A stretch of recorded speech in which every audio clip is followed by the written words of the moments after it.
Alors, comme vous le saviez, j'étais dans les armes de l'esprit, les armes du croyant. On avait vu, tout d'abord, on a vu la ceinture, on a vu la cuirasse de la justice, mais ce matin, j'ai décidé de faire une petite parenthèse à cause de ce qui s'est passé cette semaine. Et puis, j'ai pensé que ça serait bien que je fasse un message particulier sur ce que j'ai vécu un peu. Mais avant, on va aller dans la prière, OK? Alors, je vais amener... Tendre Père, que tu puisses vraiment bénir ce temps qu'on va avoir, notre écoute.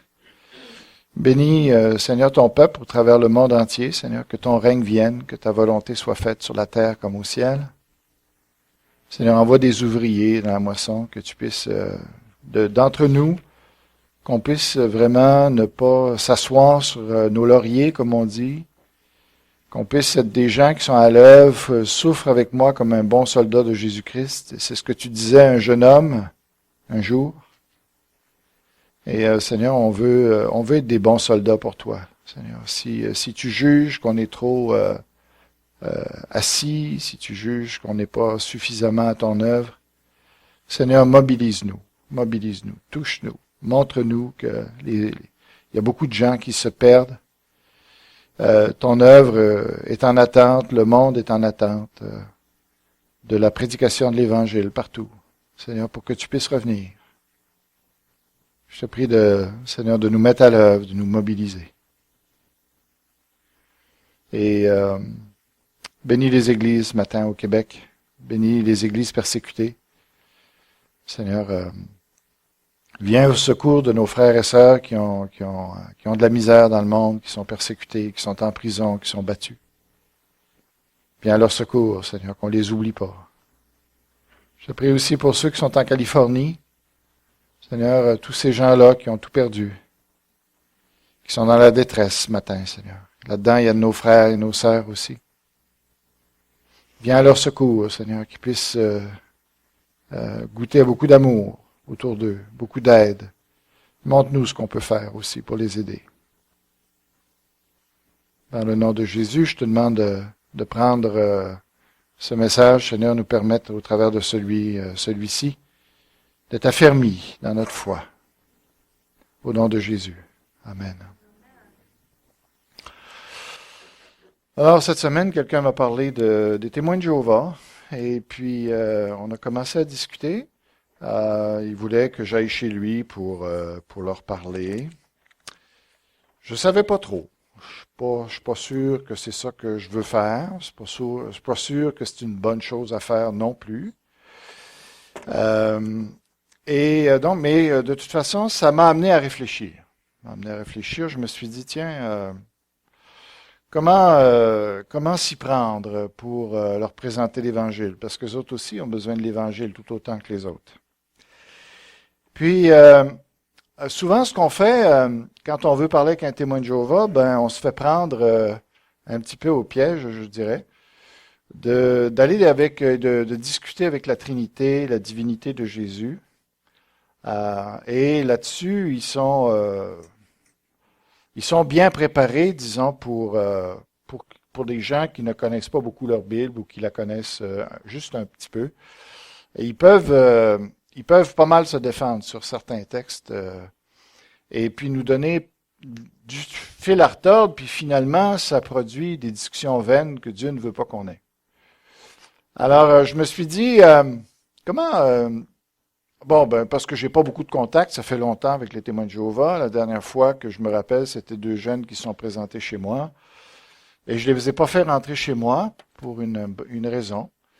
Alors, je suis sorti dehors vers eux et puis je leur ai demandé est-ce que vous êtes nés de nouveau? Puis là, ça les a vraiment désarçonnés parce que ils n'étaient pas habitués à ce qu'on les aborde sur cette question-là. Vous savez, la Bible est claire. Jésus a dit, si tu veux entrer dans le royaume de Dieu, il faut que tu sois né de nouveau. Alors, moi, je te pose simplement la question, es-tu né de nouveau? Ils ne savaient même pas de quoi je parlais. Alors, mais Est-ce que c'est la bonne façon de les aborder? Oui, c'est une bonne façon, mais je pense que ce matin, j'aimerais vous présenter une façon de parler aux témoins de Jéhovah qui est très, très simple et qui en même temps est très, très évidente. Mais je ne veux pas, premièrement, c'est Dieu qui va toucher leur cœur.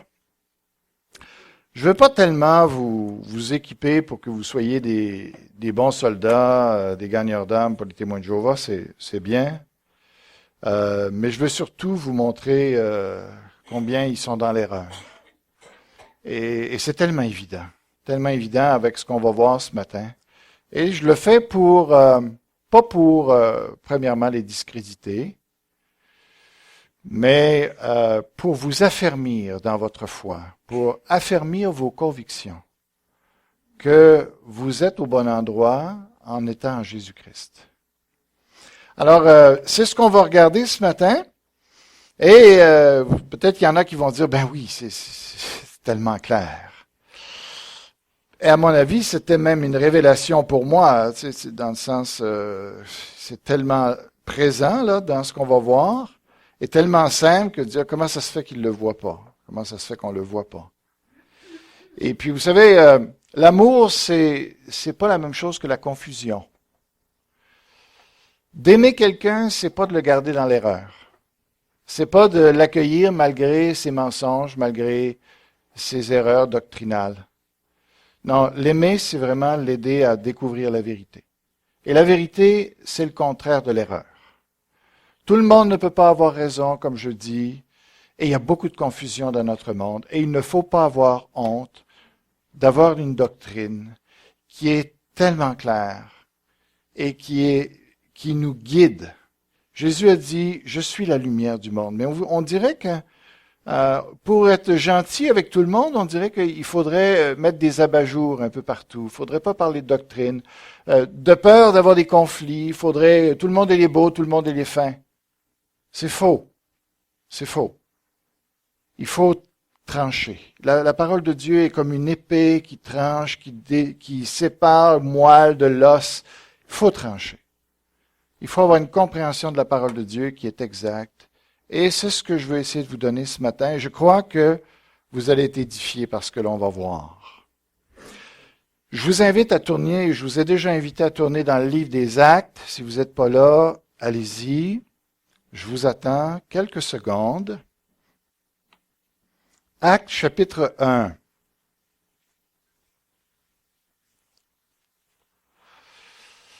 J'ai intitulé ce message « Les faux témoins de Jéhovah ». Et quand je parle des faux témoins de Jéhovah, je ne parle pas de nous. Je parle d'eux. Alors, regardons ceci. Bon, nous sommes, vous savez, nous sommes à un point cardinal. Nous sommes à un point tournant de l'histoire, surtout de l'histoire de Jésus. Jésus, ce qu'il a dit quand il disait, et Jésus insistait, quand il disait en vérité, je vous le dis. Autrement dit, il disait aux gens, vous êtes mieux de croire ce que je suis en train de vous dire. Jésus insistait qu'il disait la vérité, qu'il fallait croire ce qu'il disait, pas autre chose. Pas commencer à jouer. En vérité, il nous dit, j'insiste, je veux que vous compreniez que vous devez absolument croire ce que je suis en train de vous dire. Tout ce que Jésus a dit est important, puisque c'est la vérité. Mais ces passages-là, ce passage-ci que nous allons voir ce matin, est particulièrement important. Pourquoi? Parce qu'il s'agit des dernières paroles de Jésus avant qu'il soit enlevé au ciel. C'est son testament. Donc, vous savez comment ça fonctionne un testament. On donne nos dernières volontés et dans ces dernières volontés-là, c'est les choses les plus importantes pour nous. OK? Alors Jésus est en train, dans ce passage-là, est en train de nous dire, voici ce qui est le plus important. D'accord? Alors, une fois qu'on comprend cela, OK, qu'on est dans ce contexte-là de quelque chose' crucial, si on doit savoir quelque chose de Jésus, c'est dans ce passage-là qu'il faut le trouver. Si on a une chose à retenir de l'enseignement de Jésus, c'est dans ce passage-là qu'il faut le trouver.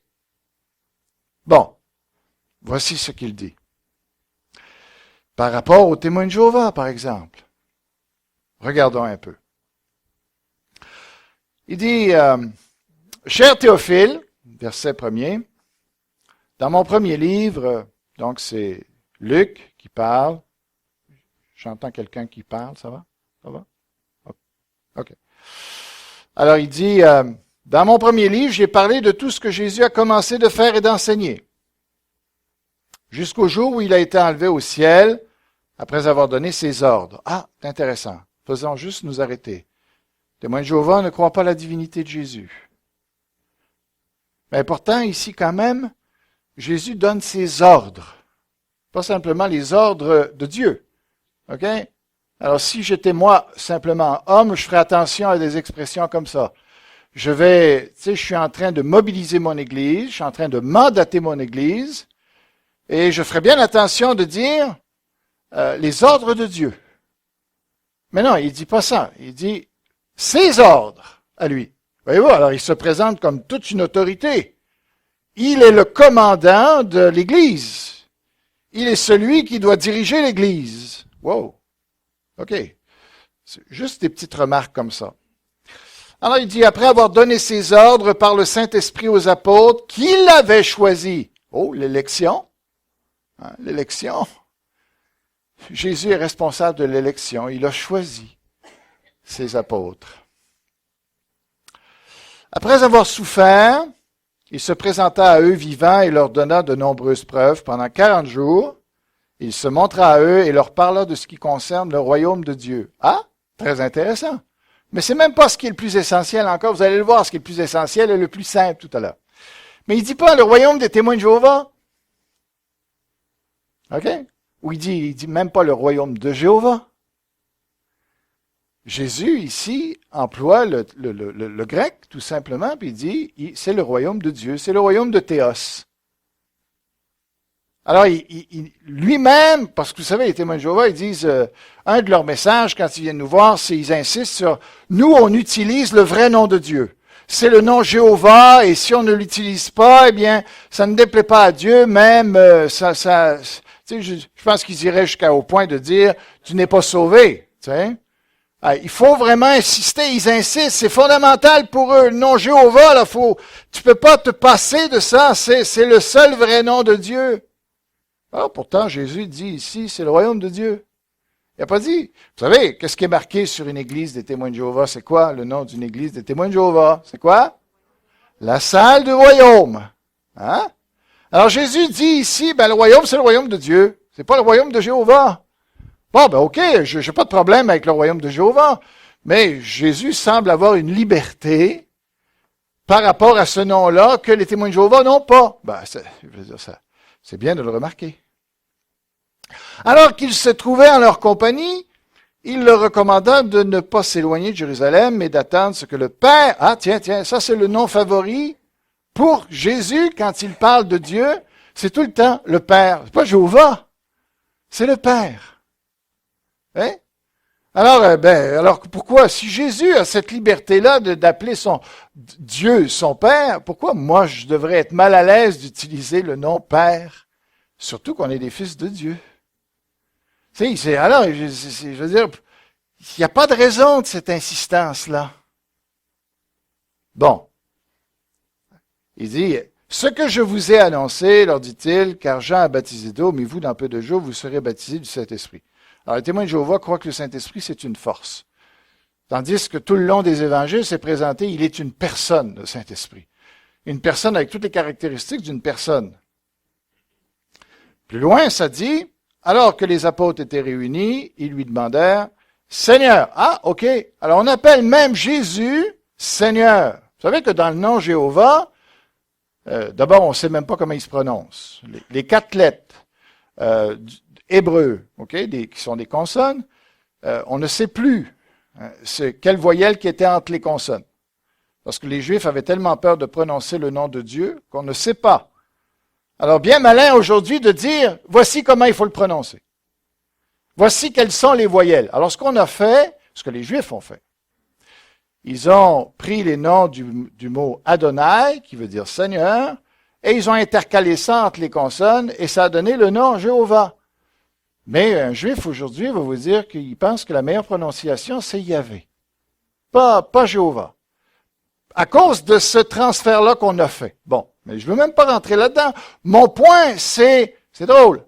On prend le nom Adonai, qui veut dire Seigneur, et les apôtres ne sont pas gênés du tout d'appeler Jésus Seigneur. OK? Ils devraient le remarquer. Pourtant, ils vont dire, c'est le seul Seigneur. On va dire, il y a des passages qui disent que Jésus est le seul Seigneur. Ils vont prendre des passages qui disent que Dieu est le seul Dieu. Alors, seul Dieu, Jésus ne peut pas être là-dedans. Alors, c'est drôle, hein, mais il y a d'autres passages qui disent que Jésus est le seul Seigneur. Alors, Dieu ne peut pas être là-dedans. Le Père ne peut pas être là-dedans non plus, selon cette logique-là.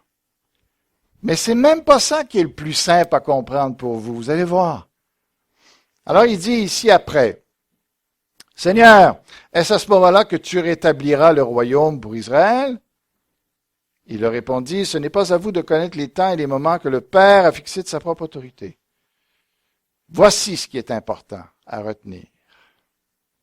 Mais vous recevrez une puissance lorsque le Saint-Esprit viendra sur vous, et vous serez mes témoins à Jérusalem, dans toute la Judée, dans la Samarie et jusqu'aux extrémités de la terre.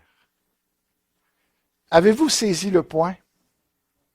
Avez-vous compris le point sur lequel je veux vraiment que vous portiez votre attention ce matin? Témoin. Puissance. Puissance, l'esprit. Témoin. Par le Saint-Esprit, on peut pas témoigner. C'est bon? C'est toutes des bonnes pensées, mais quand je vais vous le dire, vous allez dire, eh oui. Ils insistent, qu'ils disent, nous, on est les témoins de Jéhovah. C'est drôle, hein? Quand Jésus a mandaté son Église, ses apôtres, il leur a dit, vous n'êtes pas les témoins de Jéhovah, mais vous êtes mes témoins. Ouais, mais je veux dire, ah ben oui, mais c'est pas anodin. Jésus, ici, à cause, c'est les dernières paroles qu'il va dire avant de monter au ciel. Si c'est aussi important que les témoins de Jéhovah disent qu'il faut absolument utiliser le nom Jéhovah et que c'est eux les vrais témoins, alors, voulez-vous bien me dire pourquoi est-ce que Jésus n'a pas dit à ses apôtres, il avait le bon moment là de leur dire ça. Il aurait dû, pas simplement qu'il a manqué son coup. Non, c'est presque pour le point d'un témoin de Jéhovah, c'est un blasphème ce que Jésus fait là. Parce qu'il dit, vous n'êtes pas des témoins de Jéhovah, vous êtes des témoins de Jésus. Vous comprenez? C'est pour ça qu'ils sont carrément dans l'erreur.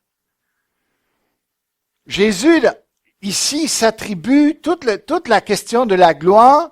Il dit, vous êtes mes témoins. Alors pourquoi je devrais avoir honte d'être le témoin de Jésus? Pourquoi je devrais avoir honte ou pourquoi devrais-je m'appeler témoin de Jéhovah? Quand Jésus, quand il a mandaté son Église, a dit, vous êtes mes témoins.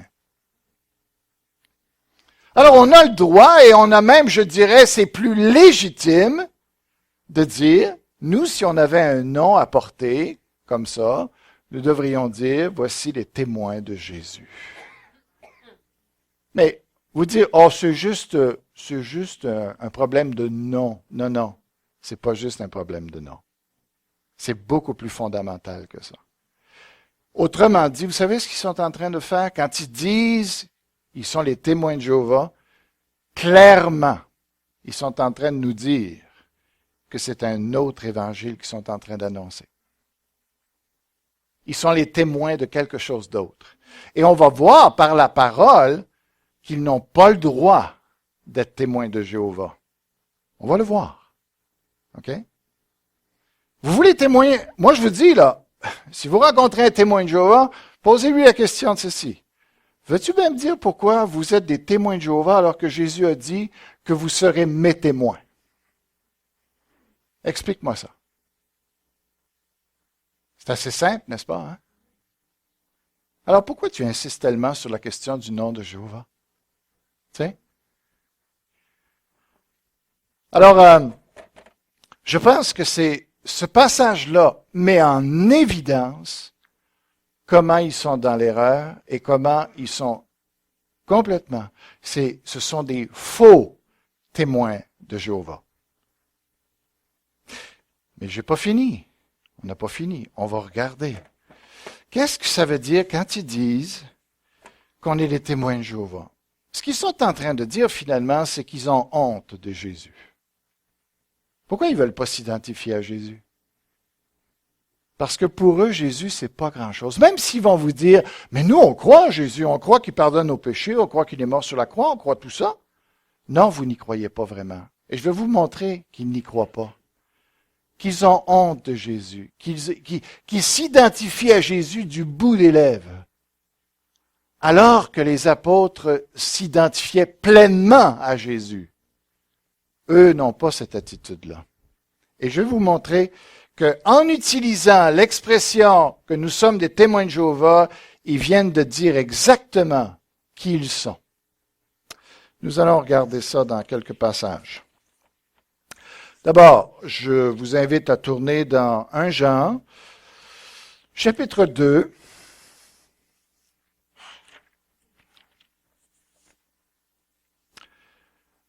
« 1 Jean, chapitre 2. Pas l'évangile de Jean. 1 Jean, l'épître de Jean. Le chapitre 2, versets 23 et 24. On va lire plusieurs passages ici. Voici. « Si quelqu'un nie le Fils, il n'a pas non plus le Père. Celui qui se déclare publiquement pour le Fils a aussi le Père. » Vous avez compris le point? Il refuse de s'identifier clairement à Jésus. Pourquoi ils ne viennent pas à nos portes puis annoncer Jésus? Non, au lieu de passer avec la prophétie ou, qu'est-ce qui va se passer à la fin du monde et tout ça, c'est leur façon de faire, là. Ou qu'est-ce qui va arriver avec vos enfants, et tout, ils essayent de toucher de certaines cordes sensibles. Non, mais écoute, tu te présentes à la porte. Et quel premier mot qu'on devrait entendre de quelqu'un qui vient à notre porte? Je viens de te parler de la bonne nouvelle de Jésus-Christ. C'est ça? Quelqu'un qui n'a pas ce discours-là vient déjà de se dévoiler. Tu peux pas passer par eux. Ce qu'ils sont en train de dire, témoins de Jéhovah, c'est qu'ils sont en train de dire, sais-tu quoi? On peut escamoter Jésus puis aller directement au Père. Directement à Dieu. C'est ça qu'ils sont en train de dire. Ils sont en train de dire qu'ils ne veulent pas passer par le Fils. Ils ne veulent pas honorer le Fils comme ils honorent Jéhovah. Vous comprenez? Regardons encore dans 1 Jean 5, 12. 1 Jean 5, 12. Celui qui a le Fils a la vie. Celui qui n'a pas le Fils de Dieu n'a pas la vie. C'est-tu assez clair, ça? Tu dois te glorifier de Jésus-Christ.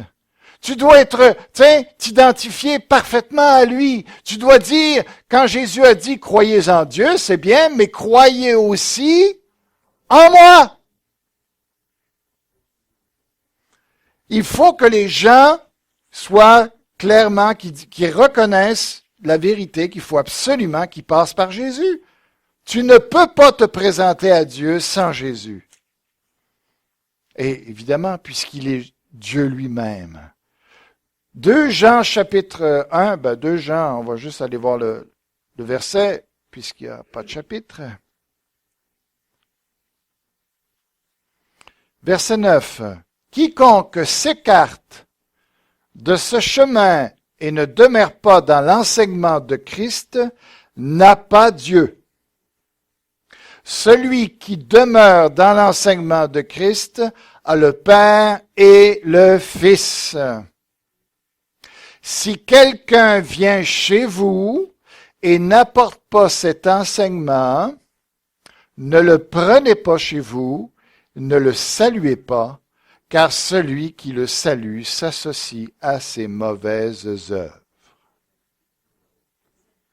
C'est pour ça que moi je vous dis, ne les recevez pas chez vous. Vous leur parlerez ailleurs, si vous voulez. Mais la parole nous dit, ne pas les recevoir, ne discutez pas avec ça. Ne les recevez pas. OK? Parce que, à ce moment-là, si vous faites le contraire, vous n'êtes plus sous la grâce de Dieu. Et ce qui va arriver, c'est que ça va nécessairement, ils vont être capables de semer des graines. Et il y a des mauvaises choses qui vont pousser de là. Il ne faut pas désobéir à la parole de Dieu. Dieu a à cœur les âmes, puis pourtant il nous dit, tu ne le reçois pas. OK? Surtout, et même je ne devrais même pas dire surtout, parce qu'il l'applique à tout le monde ici. Jean 3, 36. Jean 3, 36.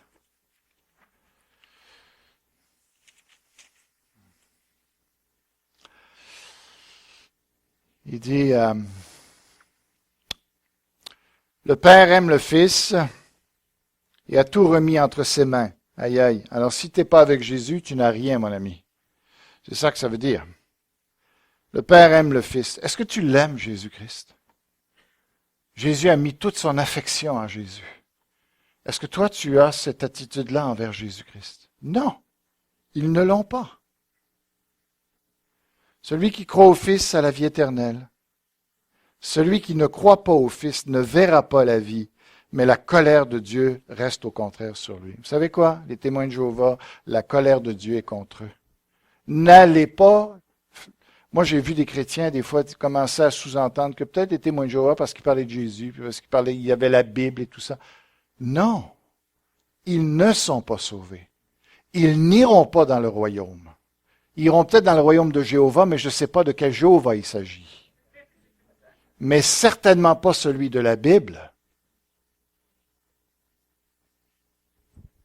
Alors, mettons pas de confusion, n'ayons pas de communion fraternelle avec les témoins de Jéhovah. Ce sont les ennemis de Jésus. Ce ne sont pas vos amis.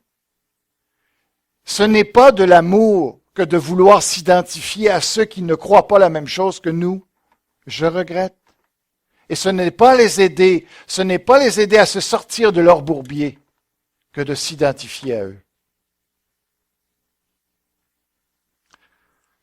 Galates 2:20. Je pense que c'est ça, mais j'ai des doutes. J'ai des doutes. Et si je vis, un peu moi qui vis, c'est Christ qui... Ah oui, ben on peut le prendre, oui, ok. J'ai été crucifié avec Christ, ce n'est plus moi qui vis, c'est Christ qui vit en moi. Et ce que je vis maintenant dans mon corps, je le vis dans la foi au Fils de Dieu qui m'a aimé et qui s'est donné lui-même pour moi. Tiens, alors il dit, ma vie, moi, c'est Christ. Est-ce qu'un témoin de Jéhovah peut dire ça? Certainement pas. Notre vie, c'est Christ, parce que c'est lui qui nous amène à Dieu. Et il n'y a aucun déshonneur sur Dieu que de s'identifier à son Fils. Au contraire. Tu sais, Dieu a dit, écoutez-le, écoutez-le. C'est à lui que vous devez aller. C'est par lui que vous devez passer. Toute personne qui veut escamoter Jésus est perdue. C'est une insulte suprême au Fils de Dieu et à l'amour que Dieu a pour ce Fils. Jésus a dit, je suis le chemin, la vérité et la vie. Nul ne vient au Père que par moi. C'est assez clair? Dans 1 Timothée 2,5, il dit, il y a un seul Dieu et aussi un seul médiateur entre Dieu et les hommes, Jésus-Christ fait homme. J'ai dû dire à des gens cette semaine encore, ne passez pas par Marie, ne passez pas par les saints, ne passez pas par les morts pour aller à Dieu. Il y a juste un seul chemin. Jésus-Christ. Alors, voilà ce que j'ai voulu vous emmener, mais il me semble que c'est tellement clair, mais je me suis quand même interrogé sur... Alors Jésus a dit, vous serez mes témoins. Mais je me suis posé la question, c'était quoi la prédication des apôtres dans le livre des Actes? C'était quoi leur message? Parce que peut-être que ce serait une bonne idée de faire la même chose que les autres ont fait, si on veut que l'Église avance. Alors j'aimerais vous présenter différents passages qui vous montrent quelques exemples de la prédication que les apôtres ont eue. Tout d'abord, allons dans Actes 2, 22. Actes 2, 22.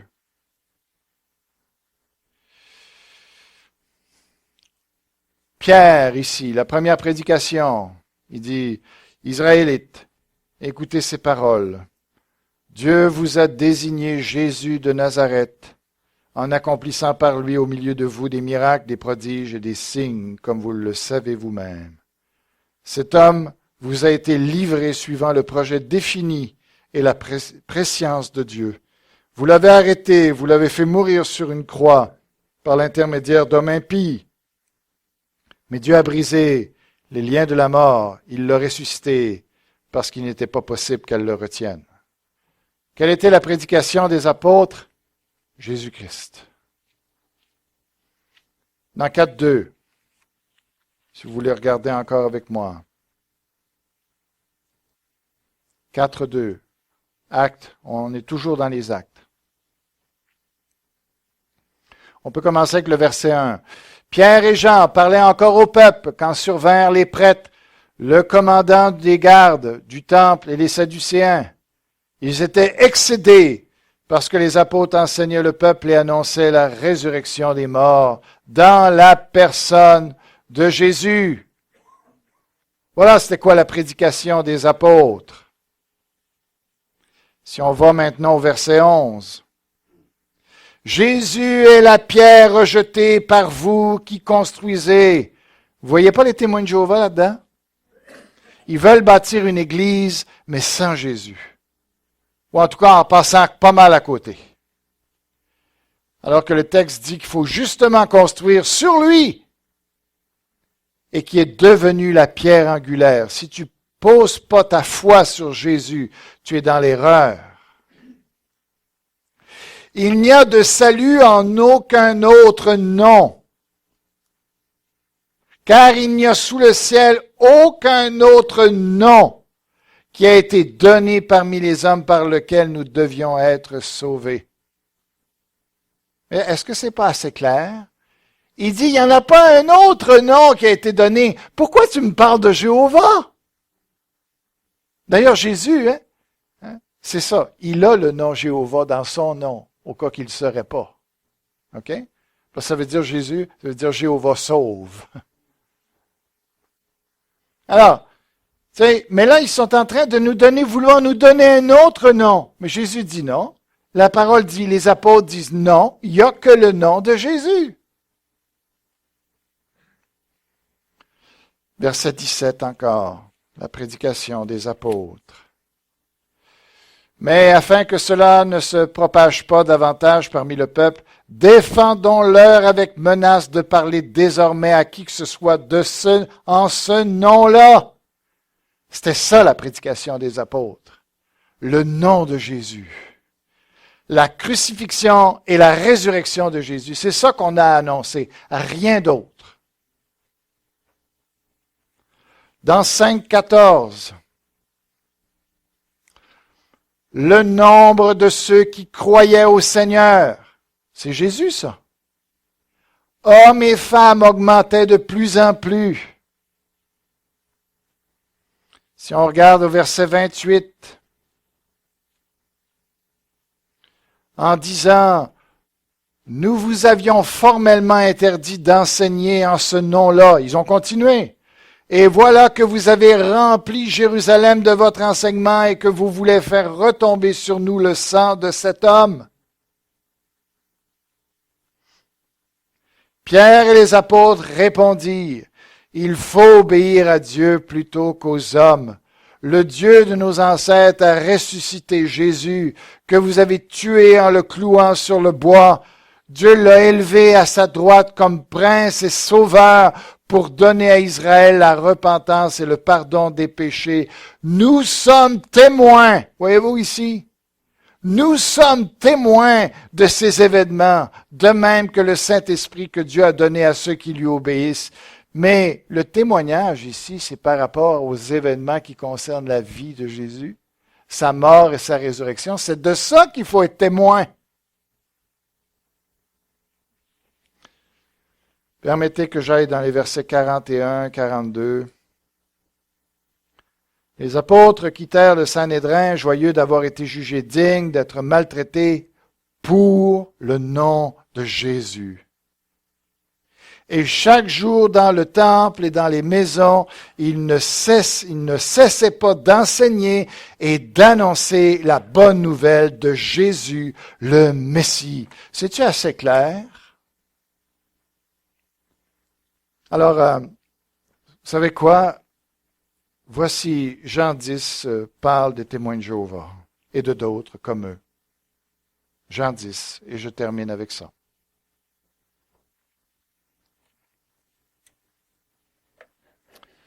Jean 10, 1 à 10.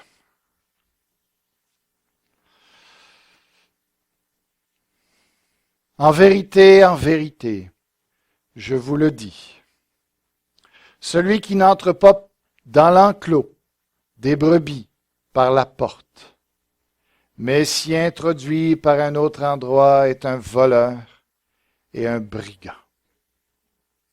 Mais celui qui entre par la porte est le berger des brebis. Le gardien lui ouvre et les brebis écoutent sa voix. Il appelle par leur nom les brebis qui lui appartiennent et il les conduit dehors. Lorsqu'il les a toutes fait sortir, il marche devant elles, et les brebis le suivent parce qu'elles ne connaissent que sa voix. Elles ne suivront pas un étranger, mais elles fuiront au contraire loin de lui parce qu'elles ne connaissent pas la voix des étrangers. Jésus leur dit cette parabole, mais ils ne comprirent pas de quoi il leur parlait. Ça, c'est un texte qui est tellement vivant pour moi parce que, allez, quand j'avais à peu près 17 ans, je cherchais vraiment à connaître Dieu. Je faisais la plongée sous-marine, on allait au bord de la mer à tous les ans, et je me disais, c'est tellement beau qu'il doit y avoir un Créateur, il doit y avoir un Dieu. Je voudrais connaître ce Dieu-là. Mais je ne cherchais pas activement, mais ça m'arrêtait de temps en temps de me dire, j'aimerais connaître ce Dieu-là, celui qui a fait tant de merveilles. Mais je ne savais pas trop où aller. Quelquefois, je suis allé à l'église. À un moment donné, ça me prenait, là, un dimanche ou un samedi soir. Je me dis, mais je connaissais pas les horaires de l'église. Alors, la plupart du temps, quand j'y arrivais, c'était fermé. Mais une fois, j'ai rentré à l'église, je me souviens, et je m'assois là. J'étais dans une église catholique, là, et c'était vide. Je suis rentré, je me suis assis. J'attendais que quelqu'un vienne me parler. J'attendais, il se passe-tu quelque chose ici, fait que, bon, je trouvais l'église belle, mais pas rien de plus. Je me demandais pourquoi elle était ouverte, d'ailleurs. Et je suis ressorti, puis ça a pris que quelques années plus tard que Dieu là, est venu me parler. Mais j'avais une certaine recherche.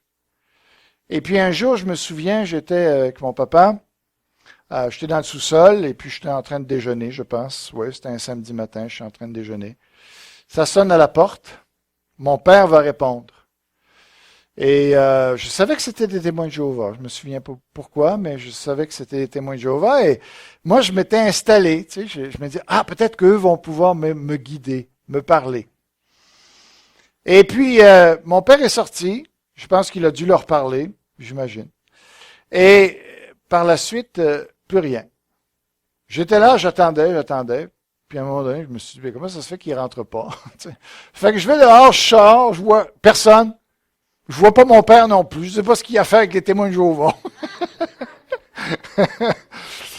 Rien. Puis j'étais déçu. Je me disais, flûte alors. Il me semble que j'aurais aimé ça qu'on ouvre la Bible ensemble, qu'il m'explique des choses dans la Bible. Ce n'est que quelques mois plus tard que j'ai rencontré une amie, une bonne amie d'enfance, qui a commencé à me parler de Jésus. Et pourquoi je vous dis cela? Parce que je crois que Dieu m'a préservé. Tu sais, ils n'écouteront pas la voix d'un étranger. Tu sais. Et merci Seigneur que je suis une brebis. Vous avez remarqué dans ce passage-là qu'on est brebis avant de connaître Jésus? On n'est pas brebis après seulement. Mais déjà, Dieu a sa main sur nous avant qu'on connaisse Jésus, avant qu'on vienne à la foi. Et tous mes brebis vont entendre ma voix. Voyez-vous, l'élection ici. J'étais une brebis et je suis venu à Jésus. Mais Jésus leur répondit encore au verset 7. En vérité, je vous le dis, je suis la porte des brebis. Tous ceux qui sont venus avant moi sont des voleurs et des brigands. Mais les brebis ne les ont pas écoutés. C'est moi qui suis la porte. Si quelqu'un entre par moi, il sera sauvé. Il entrera et sortira, il trouvera de quoi se nourrir. Le voleur ne vient que pour voler, égorger et détruire. Moi, je suis venu afin que les brebis aient la vie et qu'elle ait en abondance. Quel passage punch pour montrer aux témoins de Jéhovah. Vous savez ce que vous êtes? Des voleurs, des brigands, des égorgeurs. Parce que vous n'amenez pas les gens vers Jésus. Vous les amenez ailleurs. Oui, c'est pas juste une autre religion. C'est pas juste une autre église un peu pareille que la nôtre. Non. Ils sont clairement avec le diable. Je m'excuse, mais ce ne sont pas les témoins de Jéhovah. Ce ne sont surtout pas les témoins de Jésus, parce qu'ils ne se présentent pas comme ça. Mais ils ne sont non seulement pas témoins de Jésus, mais ils ne sont pas non plus témoins de Jéhovah. Ce sont des témoins faux, de faux témoins de Jéhovah. Et en réalité, ce sont des témoins de qui? Du diable. Alors, je vous invite de ne pas les fréquenter. Je vous invite, s'ils sont ouverts, s'ils ont une ouverture d'esprit, mais s'ils veulent absolument démontrer leur point, il n'y a rien à faire avec ça. C'est Dieu qui doit les ouvrir, c'est Dieu qui doit les toucher. Ne perdez pas votre temps avec ça. Il faut attendre que Dieu travaille dans les cœurs avant de parler. C'est quand on sent que les gens veulent écouter quelque chose, veulent apprendre, qu'ils se soumettent sous votre autorité, vous leur parlez. Mais si c'est pour faire un face-à-face, ça ne sert à rien. Ça fait juste faire en sorte, regarde, les religions, ils s'ostinent, ils ne s'entendent pas entre eux. Qui c'est qui a la vérité? Personne. On va rester chez nous puis on va rester comme on est. C'est ça que ça fait. C'est ça que le diable veut faire avec ces gens-là. Il veut qu'on perde notre temps pour que ceux qui écoutent autour de nous soient perdus alors qu'eux auraient pu écouter. Soyons sages avec ça. Prions. Tendre Père, que tu puisses vraiment bénir les Écritures, bénir ce qu'on vient de... C'est tellement rafraîchissant, je trouve. C'est tellement simple en même temps comme message. Qu'est-ce qu'on croit, nous? On croit en Jésus. Et on est dans la vérité. Et parce qu'on croit en Jésus, on va à toi. Tu es le chemin. C'est toi qui nous mènes au ciel. Tu es la porte, tu l'as dit. On va entrer, on va sortir, puis on va trouver des pâturages. Avec toi, on est bien. Tu es la vérité, Seigneur, qu'on reste vraiment collé à toi. Tu es la pierre angulaire, qu'on reste fondé en toi toute notre vie. Au nom de Jésus-Christ. Amen. Que Dieu vous bénisse. Si...